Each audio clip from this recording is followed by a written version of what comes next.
बिस्मिल्लाहिर्रहमानिर्रहीम अस्सलाम वालेकुम। क्वेश्चन नंबर 4 सितंबर 2023 अटेम्प्ट। और इसमें जो बिज़नेस है सितारा एंटरप्राइजेस, इन्होंने आपको कुछ स्टॉक्स की डिटेल्स दी हुई हैं। यहाँ पे कुछ क्वांटिटीज़ का ही डाटा है, सिर्फ ओपनिंग, परचेजेस और क्लोजिंग। कितना आपने कंज्यूम किया है ये नहीं बताया हुआ, राइट। लेकिन आप इन तीन फिगर से ही वर्कआउट कर सकते हो कि आपने कंज्यूम कितना किया है। लेकिन उसके लिए फिर आपको हर इन्वेंट्री का पर यूनिट का डाटा देना पड़ेगा, चाहिए होगा आपको। तो कंजम्पशन, चूंकि इसमें सवाल में अगर हम रिक्वायरमेंट देखें तो इन्होंने रॉ मटेरियल कंज्यूम और क्लोजिंग रॉ मटेरियल इन्वेंट्री, इन दो चीज़ों के बारे में बताया कि आप ये इनकी करेक्ट वैल्यू फाइंड आउट करके बताओ हमें। ठीक है। तो इसका मतलब I have to start with the given closing inventory and I have to start with the given raw material consumed. ये मुझे चाहिए होंगे। अब ये दोनों जो गिवन वैल्यूज़ हैं वो हम कैसे फाइंड आउट करेंगे। यहाँ पे आपको परचेजेस की रुपी वैल्यू बताई हुई है ड्यूरिंग द ईयर जितनी है। ठीक है। और जो रॉ मटेरियल्स, जो आपकी इन्वेंट्रीज हैं, उसकी ओपनिंग, अगर आप देखें ओपनिंग और क्लोजिंग वैल्यूज हमें मॉनेटरी वैल्यू भी दी हुई है। तो इसका मतलब ये है कि ये क्वांटिटीज़ का डाटा तो मैं इस्तेमाल नहीं कर सकूंगा। हाँ, अलबत्ता मैं ओपनिंग स्टॉक में अगर जमा कर दूं परचेजेस और माइनस कर दूं क्लोजिंग स्टॉक, तो ये मेरे पास कंजम्पशन की वैल्यू आ सकती है। सो क्लोजिंग इन्वेंट्री तो मेरे पास गिवन है स्ट्रेट अवे, क्लोजिंग इन्वेंट्री। ठीक है, 15.7 मिलियन। तो आई हैव दिस 15.7 मिलियन, जिसको मैंने करेक्ट करके बताना है कि अब इसकी वैल्यू क्या बनती है। और कंजम्पशन की वैल्यू मैं किस तरह निकालूंगा कि मेरे पास जो ओपनिंग स्टॉक दिया हुआ है, यानी कि I will take this figure opening inventory, इसमें मैं ऐड करूंगा परचेजेस का वैल्यू, माइनस करूंगा क्लोजिंग इन्वेंट्री, तो मेरे पास कंजम्पशन का फिगर आ जाएगा। ठीक है। So that's how I will work out the consumption value. अब उसके बाद जो सवाल में फर्दर इंफॉर्मेशन है उसको हम यूज़ करेंगे और देखेंगे कि हमारी क्लोजिंग इन्वेंट्री को और कंजम्पशन को क्या क्या एडजस्टमेंट की ज़रूरत है। So I take this closing inventory, जो कि मुझे सवाल में एज इट इज़ गिवन है, और कंजम्पशन जो मैंने अभी वर्कआउट की है। ओके जी, सो पहला इंफॉर्मेशन कि आपको बताया गया है कि परपेचुअल इन्वेंट्री सिस्टम फॉलो किया जाता है। इसकी मेरी कैलकुलेशन पे कोई इम्पैक्ट नहीं है, ये सिर्फ एक मेथड, उन्होंने एक इन्फॉर्मेशन दी हुई है। और फाइफो मेथड इस्तेमाल करते हैं, ये भी एक इन्फॉर्मेशन है। ओपनिंग और क्लोजिंग की जो वैल्यूज़ हैं वो हमने इसको पॉइंट नंबर 2 को देख लिया कि ये हमारे किस काम का है। Point number 3, adjustment in value of inventory due to NRV. अगर किसी को राइट डाउन करना पड़े टू नेट रियलाइजेबल वैल्यू तो वो आप पी एंड एल को चार्ज करते हैं। Again in information, prevailing inflation की वजह से क्या हुआ कि रॉ मटेरियल जो है उसकी प्राइसेस इंक्रीज हो गई हैं 25% at start of the quarter. Quarter start हो रहा है 1 जुलाई 2023। तो अब आप देखो कि ये जो इन्फॉर्मेशन है ये क्वार्टर की है। 1 जुलाई, सॉरी 1 जून 2023 को क्वार्टर स्टार्ट हुआ और ख़त्म हुआ, यानी कि जून का मंथ, जुलाई और अगस्त, 31 अगस्त 2023 को क्वार्टर ख़त्म हो गया। और ये जो डाटा आपको इस क्वार्टर का दिया गया है, ये बताया हुआ है कि 1 जुलाई 2023 जो कि स्टार्ट ऑफ द क्वार्टर था, बिल्कुल ठीक है, स्टार्ट ऑफ द क्वार्टर था, 1 जून 2023 was start of the quarter.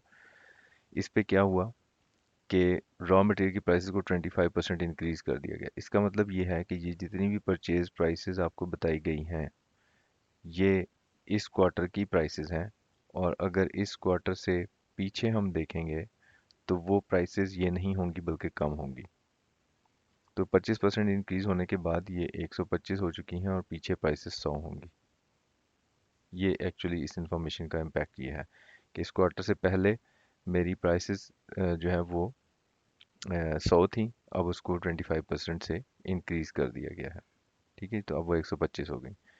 तो इसका मतलब ये हुआ कि अगर फ़र्ज़ करें कि मैं किसी भी आइटम की, लेट्स से दिस वन, अगर मैं इस ए आइटम की वैल्यू फाइंड आउट करना, परचेज प्राइस निकालना चाहूँगा, तो इस क्वार्टर में 100 है जो कि स्ट्रेट वे गिवन है। लेकिन पीछे कितनी होगी, तो I have to divide this 100 by 125 and multiply it with 100, तो इट विल बी 80। तो इस तरह से मैं पिछली वैल्यूज फाइंड आउट कर सकता हूँ।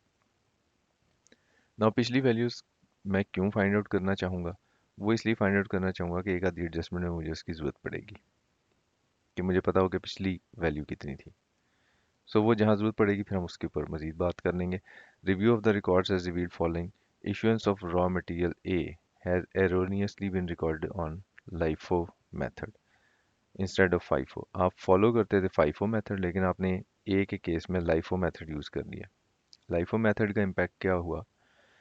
लाइफो मेथड का इम्पैक्ट ये हुआ कि आपका यहाँ पे जो क्लोजिंग इन्वेंट्री है 9000, 9000 जो क्लोजिंग इन्वेंट्री है, ये कौन से यूनिट्स होंगे? अगर आपने ख़रीदे थे 10,000, आपने सॉरी ओपनिंग इन्वेंट्री थी 10,000, फिर आपने ख़रीदे 66,000 और क्लोजिंग इन्वेंट्री है 9,000।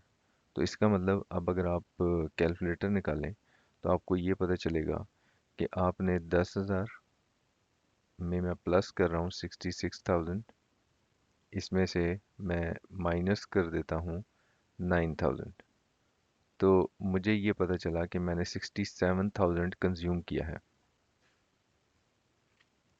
ठीक है, 67,000 मैंने कंज्यूम कर लिया, इस्तेमाल कर लिया। अब सवाल ये है कि मेरा जो ये 9,000 क्लोजिंग इन्वेंट्री पड़ा है, ये कौन सा है? परचेजेस में से बचा हुआ या ओपनिंग इन्वेंट्री में से बचा हुआ? तो अगर मैं फाइफो मेथड को फॉलो करता हूँ, फर्स्ट इन फर्स्ट आउट, तो 67,000 जब इस्तेमाल होगा तो पहले ये 10,000 यूज़ होगा और उसके बाद ये यूज़ होगा। तो फाइफो मेथड अगर मैं फॉलो करूँ तो मैं पहले ये इस्तेमाल करूँगा, उसके बाद ये।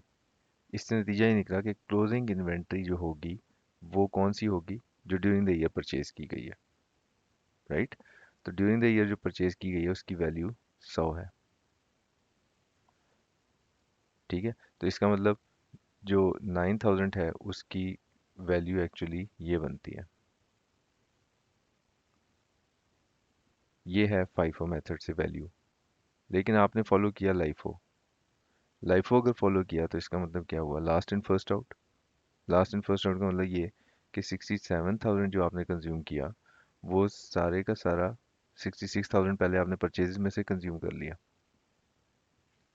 ठीक है, और 1,000 आपने ओपनिंग में से कंज्यूम किया। लास्ट इन फर्स्ट आउट तो इसी तरह होगा। तो इसका मतलब जो 9,000 की इन्वेंट्री लाइफो मेथड से पड़ी है, ये सारी की सारी पुरानी वाली है, और पुरानी वाली की परचेज वैल्यू अभी हमने वर्कआउट की थी, वो 80 बनती है।